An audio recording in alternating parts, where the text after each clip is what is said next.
Hola a todos, hoy vamos a sumergirnos en un mundo fascinante que es el de las Upanishads, estos textos sapienciales, ancestrales, que son el corazón de la filosofía hindú. Estos escritos con una historia que se remonta a miles de años son mucho más que libros, son en realidad un mapa hacia lo que es la sabiduría y la comprensión del ser. La palabra misma Upanishad se interpreta generalmente como sentarse cerca de un maestro o sentarse a los pies del maestro, reflejando esto lo que es la tradición oral de la transmisión de este conocimiento. Otra interpretación que se le da a veces es lo que destruye la ignorancia. Estos textos forman parte de lo que se conoce como literatura védica. Son apéndices o la parte final de los Vedas. La primera parte son los Samhitas, que son los textos más sagrados del hinduismo. Los Vedas son un conjunto de escrituras que van a incluir himnos, rituales y reflexiones filosóficas. Esto ya lo hemos explicado en otro video, que se llama ¿Qué son los Vedas? Los Upanishads son hoy en día mucho más relevantes que escrituras más antiguas, como son los Samhitas, porque constituyen como decía antes, el corazón filosófico de lo que hoy se conoce como hinduismo. Los Upanishads a menudo son considerados la culminación de los Vedas. Se centran en la naturaleza de la realidad, del mundo y del ser. Imaginen que, por ejemplo, los Upanishads son como un gran árbol. Sus raíces se encuentran en la literatura anterior, como son los Vedas, los Samhitas, pero sus ramas se difunden, se extienden en muchas direcciones, explorando conceptos como qué es la verdad absoluta o Brahman, que es la realidad última, y qué es el ser, el yo interior, llamado Atman en estos textos. El concepto clave que atraviesa los Upanishads es ese, que es la idea de el Brahman y el Atman, que son de la misma naturaleza espiritual, es decir, que la esencia divina que permea el universo, esa realidad inmanente que está dentro de cada cosa dándole existencia, reside también dentro de cada uno de nosotros. Abordan en realidad muchos otros temas, pero se centran principalmente en la naturaleza del Brahman y del Atman, así como en la relación que hay entre ambos. Van a tocar lo que es la naturaleza de la conciencia, es decir, del Atman, la conciencia que nosotros manifestamos actualmente como una manifestación de nuestra esencia espiritual. Van a hablar acerca de la reencarnación, es decir, cómo ese Atman va pasando por diferentes cuerpos. Van a hablar acerca del karma, es decir, cuál es la situación dentro del mundo y cómo cada acción de las personas y de los seres tiene consecuencias y reacciones que se transforman en ese karma. Van a hablar de los diferentes mundos, diferentes dimensiones que componen el mundo material. Van a hablar acerca de lo que es el cuerpo y, por ejemplo, los centros de poder internos como son los chakras y todas las conexiones energéticas dentro del cuerpo. Van a darnos meditaciones sobre diferentes energías y fuerzas cósmicas llamadas devas o deidades. Van a hablar acerca del moksha o la liberación, que es el fin último en la tradición hindú.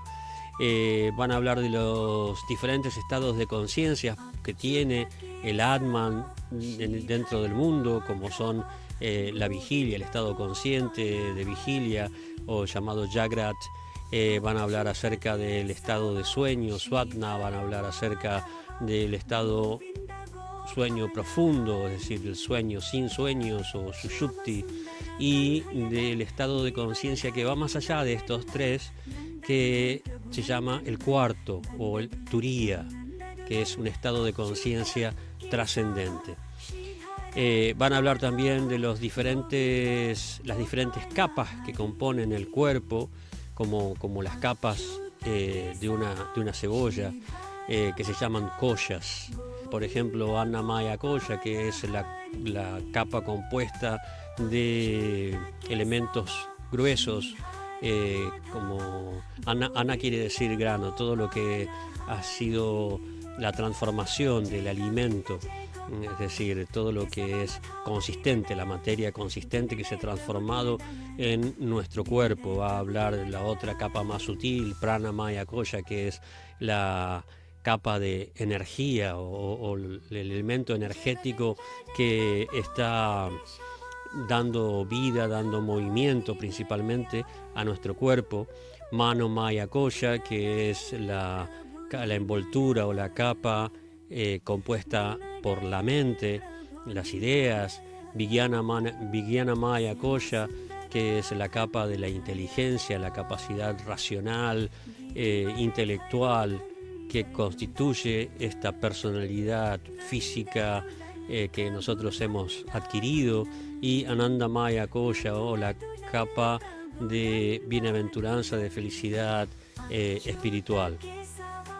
Van a hablar también del prana o del aliento vital, esa energía que está dentro de todo lo que se manifiesta en el universo y que le da la capacidad de existir.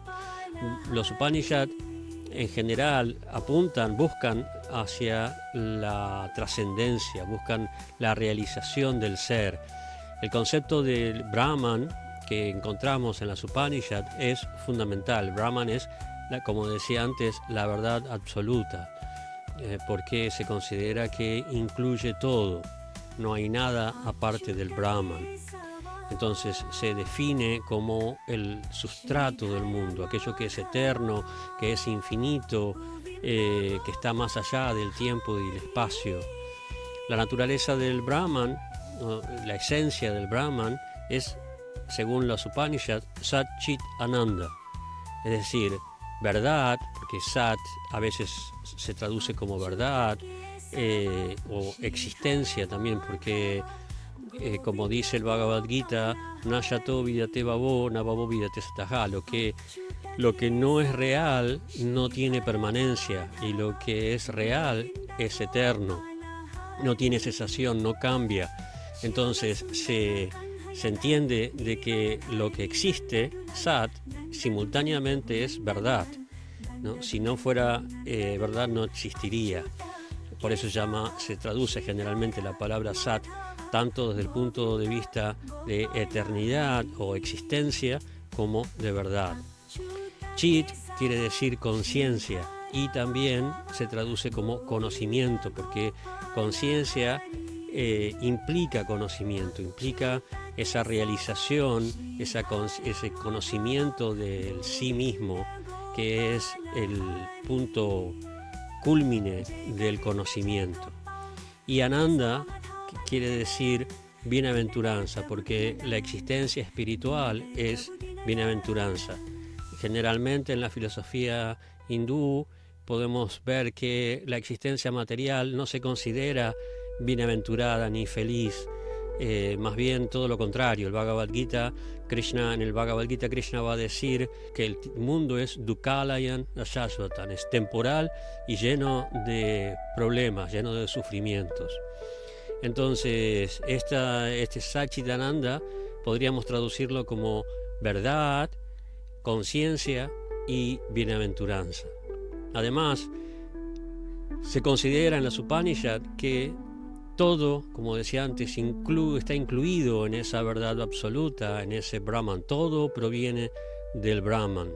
Ahora bien, ¿cómo podemos entender algo tan profundo? No es fácil entender las Upanishads.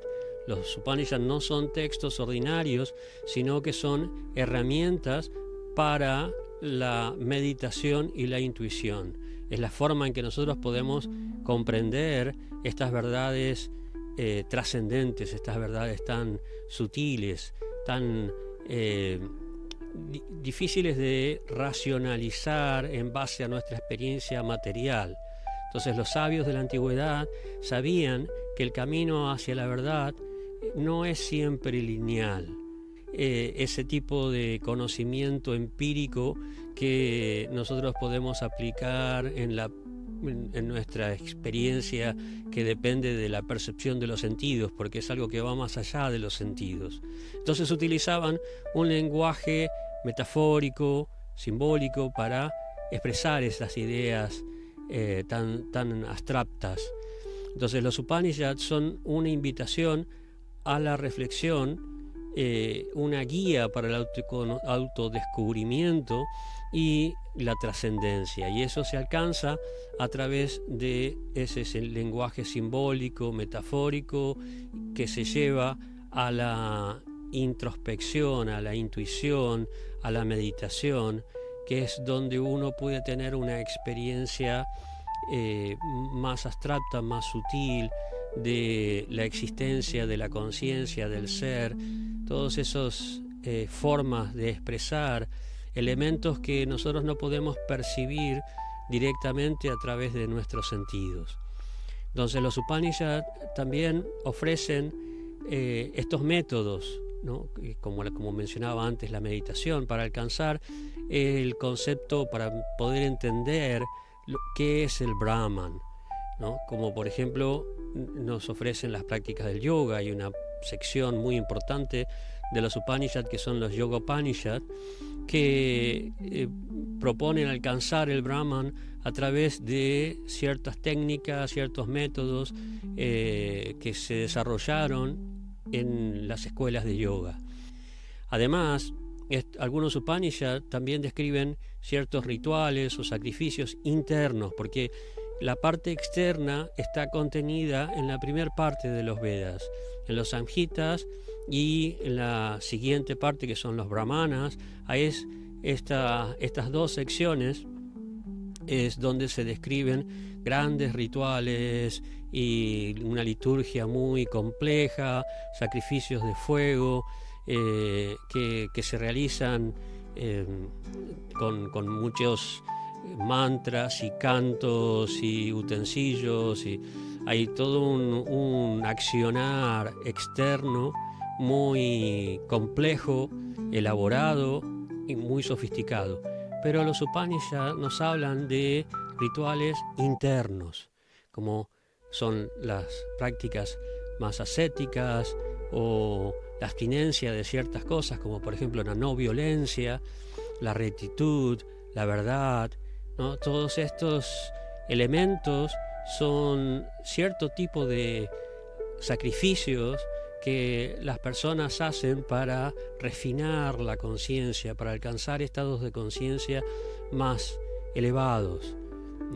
El hablar, qué es lo que se dice, si lo que se dice es puro, si es sano, si es beneficioso, si lo que comemos no implica violencia, no implica sufrimiento, y así, ¿no? Todo lo que nosotros hacemos tanto en nuestra vida, en nuestro comportamiento, en nuestra forma de pensar, nos lleva a poder desarrollar una capacidad más apropiada para comprender estos aspectos sutiles de la identidad del ser. Cuando nosotros empezamos a ver a todos los seres, por ejemplo, como manifestaciones de la vida, del ser, de la conciencia, entonces podemos comprender mucho mejor lo que es el todo. Si nosotros simplemente nos alimentamos del sufrimiento o sin considerar el sufrimiento de otros seres, difícilmente podamos entender el todo.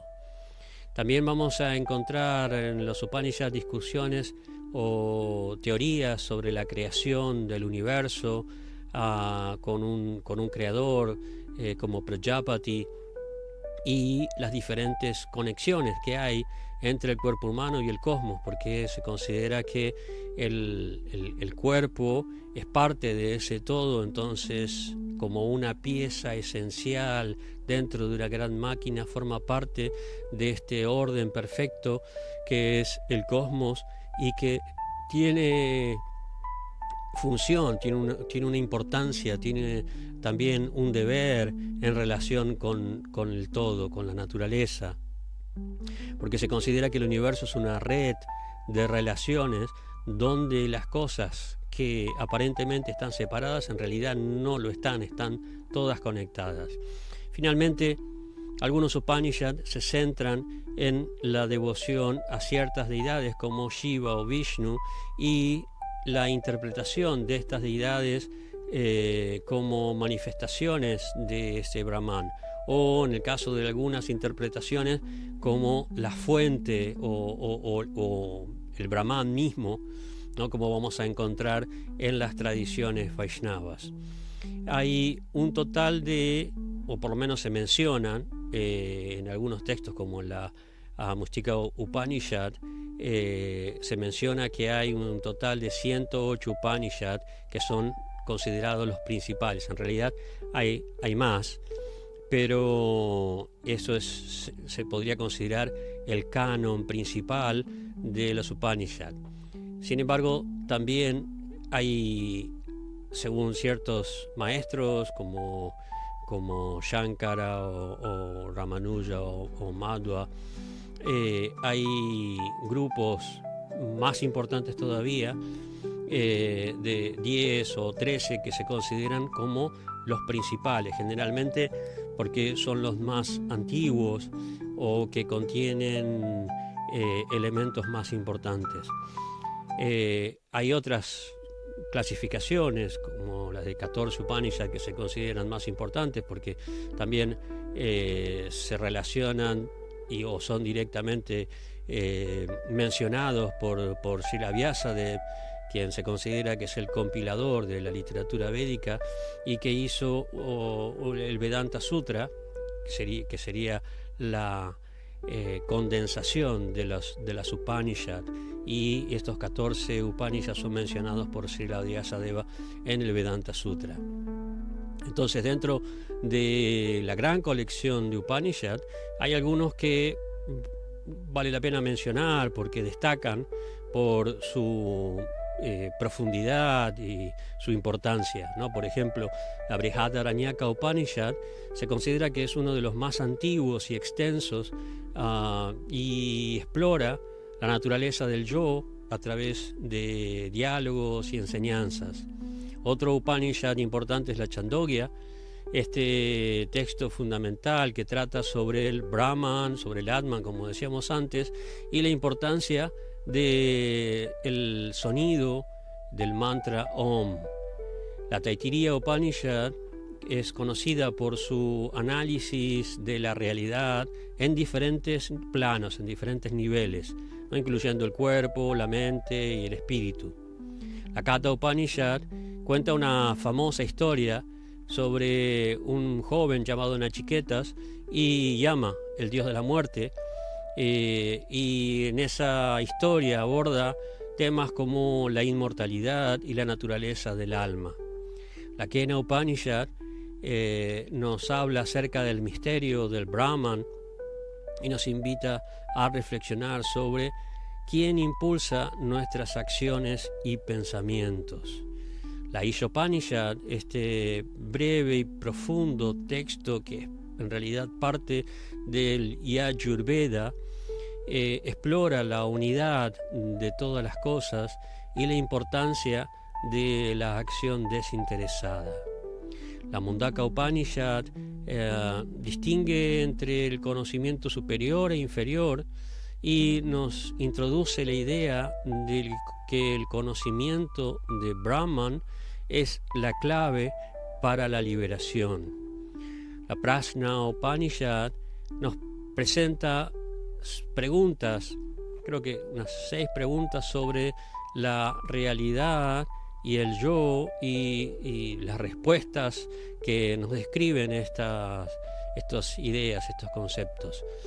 La Mandukya Upanishad también analiza diferentes estados de conciencia y la sílaba del mantra Om como un vehículo hacia la iluminación. Otro texto muy importante, especialmente para las tradiciones teístas, es la Shvetashvatar Upanishad, porque hablan directamente de un solo Dios como fuente de salvación, o sea, nos va a hablar acerca de la devoción, del Bhakti. La Aitareya Upanishad está muy relacionada con el Rig Veda y profundiza en la creación del mundo, un tema importante en el Rig Veda, y la importancia del Atman. Además de estos, existen también otros Upanishad importantes como la Kaushitaki Upanishad, la Maitri Upanishad. Cada una tiene su propia perspectiva sobre todos estos temas. Las Upanishad no son una reliquia del pasado, porque las enseñanzas que podemos encontrar acá son muy relevantes hoy en día. O sea, son relevantes en todos los días, en todos los tiempos, porque hablan acerca de algo que va más allá del tiempo, del cuerpo, de una circunstancia particular en el mundo. Hablan de temas que son trascendentes, que trascienden las épocas, las sociedades, ¿no? Hablan de temas esenciales. Nos invitan a cuestionar nuestras creencias, a buscar la verdad en el interior y a conectarnos con algo más grande que nosotros mismos. Estos textos son una fuente inagotable de inspiración para aquellos que buscan la sabiduría y la paz interior. Así que la próxima vez que ustedes tengan dudas y se pregunten sobre el sentido de la vida, recuerden que existen estos textos que ustedes pueden leer y pueden explorar en sus profundidades y descubrir esa sabiduría ancestral que también está dentro de ustedes, porque ha surgido de personas como todos nosotros. Entonces los invitamos a leer estos textos que quizás no son tan accesibles, pero podemos encontrar con mucha más facilidad, por ejemplo, el Bhagavad Gita, que a pesar de que no entra dentro de este canon, también es considerado un Upanishad porque el estilo y los temas son los mismos. Entonces se lo llama muchas veces como Gita Upanishad. Y el Bhagavad Gita sí es mucho más accesible porque hay infinidad de traducciones, aunque nosotros recomendamos el Bhagavad Gita tal como es, porque está muy bien explicado, muy bien traducido y es una obra maestra realmente. Entonces, muchas gracias por acompañarnos hasta aquí, por haber llegado. Espero que les haya resultado útil, que les haya resultado interesante este video.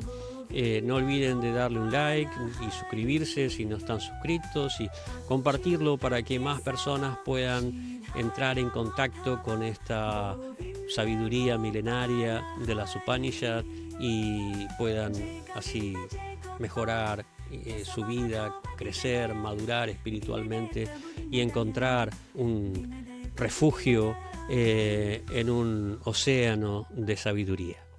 Hasta la próxima y muchas gracias.